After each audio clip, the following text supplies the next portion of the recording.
Hello and welcome to Glasgow Rangers Nation with me, your host, Owen James, a channel that brings you your team every single day, guys. Right, guys, I think you know what I showed that initial picture, when we launched the video just now, and I think to be honest with you, let me tell you that I love you. I think that sums it up. I think why we all feel such anger, pain, suffering, heartache, just genuine depression at the situation at the club at the moment is because we care. And you know what? I think at times, we perhaps overreact with how we care. We perhaps overreact with some of our opinions, some of our thoughts, and we get perhaps a little bit too irate at times. I know I'm as guilty of that as anyone, but it's because we care. It's because we genuinely care, and we hate what we're seeing. We hate the fact that as a club, we seem to be moving backwards and seem to be moving backwards at an alarming rate, and that the club has become little more than a shambles. It really genuinely has, and it's worrying. It really is worrying. So we're going to look at that situation. We're going to look obviously ahead to the Olympiacos game again, which is on Thursday. That will be here quicker than we know it. We'll have a look at our opponents and where they are at the moment. So please hang on for that. We're going to look at a little bit of Olympiacos stuff. I just want to talk a little bit about the club and what the situation is and what worries me. Look, I'm not saying for a minute we're going to go back to 2012. Like that's not going to happen. It isn't going to happen. I can't 110% guarantee it for you, but it ain't going to happen. But I don't think Clement mentioning 2012 a lot of the time is a good plan. I think that's a bit of an own goal by Clement. I think he needs to stop that now. I think looking around what is going on at the moment and reading the comments on this channel, even the comments on other channels, and reading what CJ Novo is writing now, and reading what Heart and Hand are writing, and I think reading what the fan medias that genuinely care about this club, the fan media that actually gives us stuff about this club, I don't think you can ever say that people like CJ Novo and Heart and Hand don't care about Rangers. I think, they do. Absolutely, they do. Rangers rabble. Martin, I know Martin cares a great deal. Martin's fantastic. Absolutely, really look up to Martin. He's brilliant. But there are some out there that don't. There's some out there that perhaps don't have Rangers' best interest at heart. I'm not going to name names, but I'm sure you can name them for me. But, the position we're in at the moment, you couldn't write it. You genuinely couldn't write the position this club finds itself in at the moment, can you? I mean, if you think about the situation we're currently in, and if you were to sit here a year ago and you were to say, this will be the situation in 12 months' time, I think someone might think you've gone slightly bonkers, slightly crazy, and, cart you off to the funny farm, send you off to send you off to be locked up for your own protection. I think that might have been what you might have happened. And, I'm not belittling mental health here. I'm someone who suffers myself with a great deal with anxiety, depression, and a number of other illnesses and PTSD, etc., etc. But, this situation is not good. It isn't good. I mean, you look at Rangers as a football club at the moment, and I'm not going to slaughter John Gilligan here. I'm not going to slaughter, Leatham and Varane and so on and so forth. I think they've got a very, very difficult job to do.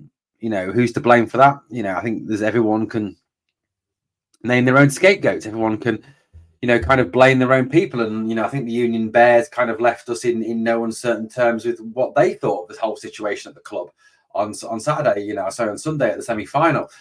We as a club, we've got no CEO, no chief executive officer, no one at the top of the club to take the decisions, no one to run the football operation, no one to run the financial operation, no one to run the marketing operation, no one to oversee it all, no one to direct the way the club is going, which is what the CEO does. Now, whatever you thought of James Bisgrove, at least he was someone in post that did a job. No chairman now, Jonathan Bennett, obviously went through ill health, and I wish John a speedy recovery. We've got no director of football or football operations, whatever you want to call it, now that Craig Robertson's departing. We've got an interim academy director who isn't fit to do the job, who genuinely is bloody clueless when it comes to football in David McCallum.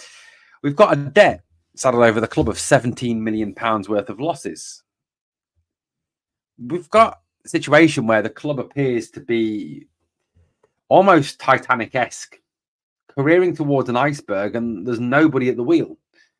Captain Smith isn't there. Captain Smith is missing, isn't he? He's not even at the wheel. He's not even going to go down with the ship because he's singing My Heart Will Go On with Celine Dion on the bow or something like that. He is in a situation where this team is just careering towards this iceberg at this moment in time. People talk about the Parks, and I've talked about the Park family, and I've talked about the fact that, as far as I'm concerned, Douglas and Graham Park need to go from this club and go sooner rather than later, and I've had an absolute shoeing over it. I've had people sticking up for the Park family, saying that that we shouldn't be slaughtering them. They've put their money into the club. They care about this club. They love this club. And who am I, some stupid English person, to slag off the Parks, etc., etc. Well, it was the Parks that made a lot of the decisions. It was the Parks that left us in this position. It was the Parks that appointed the chairman. It was the Parks that obviously appointed the managers. It's the Parks that signed off on signings. They were part of that organisation. And I'm not saying it's solely down to them. I think the whole board needs to go, if I'm being honest. But people talk about, we're massively in debt to the Parks. Well, actually, no, we're not. The biggest debt is actually to John Bennett. We actually owe John Bennett £11.4 million. And I honestly find it spurious for those people and those Rangers fans that have come to me and have said that I'm wrong to slaughter Douglas Park and Graham Park, that they love the club. I'm sorry, they don't. Douglas and Graham Park are only in it for three things. They're in it for the free advertising for their businesses. They're in it to line their own pockets. And they're in it for the status of being a Rangers director, from having the blazer and the tie. That's all the Parks are interested in. They're not interested in the success of this club. They don't give a shit if we finish second every season, runner up in every cup competition, and Celtic streak away from us. 118 trophies each. That's where we're at the moment. It could easily be 121, 118 by the end of this season. Genuinely could. Something needs to give. Something needs to happen, because I don't know when it was now, but John Gilligan gave that interview, and he talked about this recruitment team that are there looking for the next CEO. Well, how fucking long does it take for a recruitment team to sort out a CEO position? How long does it actually take to find someone to do a job? Well, look, I've done recruitment. Okay, I'm not recruitment. I'm a manager. Part of my role is recruiting people. Okay, so I recruit people. Okay, now it doesn't take this long to put a job advert out, to shortlist, to interview, to appoint. It doesn't take this long. I've done it in 3 different industries now, and it genuinely doesn't take this long to appoint people to positions. So you've got to kind of ask, what is going on? Why is it that we cannot get a CEO? Why is it that we cannot find a chairman? Why is it we can't find a director of football? Why is it we can't find an academy director? Is it because the club is so genuinely become unattractive to outsiders now that people are actually barge pole distancing themselves away from the club because they don't want the hassle of working for the club? Is that what it is? Is it so bad, the financial situation of the club? Is it such a point? I'm not going to touch that one with a barge pole, because it's going to lead to me, not being able to do my job properly. Team's not going to do great. It's going to damage around my reputation. Or is it that maybe the board are interfering too much? Maybe they look at it and say, well, actually, you know what? I go there and take that post, and they're not going to let me get on again with doing it my way. They're going to interfere constantly. They're going to stick their noses in constantly. They're going to basically overhaul everything I do and overtake everything I do, and make me look like just a stooge for them. Is that what it is? I don't know. I mean, I'm not privy to these discussions. I would love to be, but I'm not. For me, as an outsider looking in, yes, I'm a Rangers fan, but I mean, as an outsider to the board, I'm not part of the board. I'm not part of the executive management of this football club. What needs to happen from now, from the 5th of November? Okay, there needs to be a huge bang. There needs to be a firework up some people's asses. There really does. Right, what needs to happen is this. This club needs to sit down and genuinely think what it wants. What does it want? Does it want to go back to being Rangers as we should be? The Rangers that I grew up supporting in 88, 87, 88, 86, 87, 88, the Sooners years, the Smith years, the Advocat years, the Big Ek years, when we won things, the 9 in a row years, the revolution under Sooners. Does it want to go back to that? When everyone hated us, we didn't care. We won trophies. We walked over Celtic. We walked over the opposition. We were respected across Europe. Do we want to go back to that? Or do you want to go to be a slightly bigger version of Hearts, a slightly bigger version of Aberdeen that competes every year for second place, that gets into Europe, that does okay in Europe, that earns some money, but finishes second to Celtic every single year, that finishes second in the cup competitions to Celtic every single year. And then the odd year, they might get knocked out by somebody and we might win a cup. Is that what we want to go back to? It's not what I want to go back to. It's not what any of you want to go back to. We've got to sit down as a football club and take this as ground zero. Take this as a point to rebuild, to start again at the top. Because this club is rotten from the top to the bottom. From the CEO, which doesn't exist anymore, to the lack of a chairman, to no real board, not a board that actually cares about this club, not a board that gives a shit about this football club. No director of football, to a manager who hasn't got a clue, to a captain who shouldn't even be in the club anymore. You know, to players, some players, not all players, but to some players who genuinely don't care and just happy to pick up the wage. You know, if we had 11 Connor Barrons or 11 Nicholas Raskins or 11 John Souters or 11... I'm struggling now.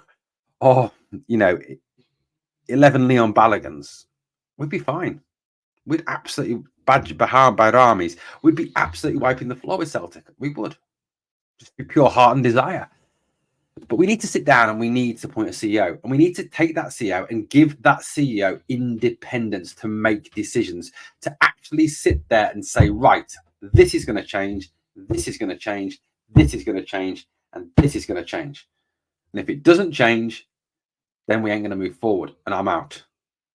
And the board's got to back off and let him take those decisions. The chairman has got to come in and help with the funding solutions, help with the revenue streams, help with the investments potential, look to investment, bring in investment. Now, I know a lot of you hate Dave King, but at least he's got an idea about how to, you know, stabilize the club and bring in investment. He's talked about that. We need a director of football to kind of meld all the departments together, to bring the recruitment department, the B team together, the academy together, and the first team together, to get it working as one team, one group, playing one style, moving forward as one team. Not Rangers A, Rangers B, Rangers under 21s, under 8, under 18s, Rangers Academy, Rangers, Glasgow Rangers FC. From the men's first team to the under 9s. Everyone, one mission, one vision, one goal. That's what we need. That's how we move this club forward. We don't move this club forward by serving our own self-serving petty interests. That's a recipe for disaster. And to the board, to Halstead, to Wolfton, to anyone, to the Park family, fuck off, please go. You know, to Bennett, to all of those people, to Dave King, either come together on this, work for the good of the football club, get out of the decision-making process because you don't know football. You don't understand football. Okay? I would never, ever expect Philippe Clement, Niels Koppen, the CEO, to tell you how to run your car business, Mr. Park, or your bus business. Okay? That's not what they're here for. They know football. That's why they're here, because they're football people. The same way I wouldn't expect you to tell them how to run their business because you don't know about football. You haven't got the first clue about football. The board need to either agree that they shut the fuck up, that they agree on one principle, and that is back the CEO, back the director of football, back the chairman, back the manager, and that is it. One focus. That's all they're there for. Nothing else. They keep this shut. Or they get out. They go. They sell their shares to somebody who actually wants to do that, who actually wants to back the CEO, back the manager, back the director of football, back the director of recruitment to do what we pay them to do, which is move the club forward. Like I said, the CEO has a big in tray, a massive in tray. Get the product on the part right. Get the external revenue incomes right. Look for sponsorship. Look for name rights for the stadium. Look, I know Ibrox is a great name, but if someone comes in and gives us X 100 million to rename the stadium, we take the money because we need that. We need that money. We genuinely do. Look, that's my thoughts. That's what I feel. That's how I feel. Let me know what you think. You might disagree with me. You might think I'm talking utter pish. Feel free to say that. Genuinely, I'm not bothered. Let me know. Right, look, we've got Olympiacos on Thursday, Europa League. It's a chance to get away from the dirge of the Scottish Premier League, to get away from the depression of how we're playing domestically at this moment in time, and try and turn it all around in what is going to be an exceptionally tough tie out in Piraeus. Olympiacos, the Conference League winners, no mugs. Good football team, decent football team. Their domestic record's not great. I think that's 4th or 5th at the moment in the domestic league. They've played 10 this season. They've won 5, lost 2 and drawn 3. They've scored 14, conceded 7. So their domestic record's not amazing. It's not brilliant. It's not terrible. It's okay, but it's not good enough for them. I think, the manager is under a little pressure from that aspect. Their last 2 games they played, here we go with my really bad Greek pronunciation, Olympiacos 2, Panserakous 1. And their last time out against Kallithea, they won 1-0.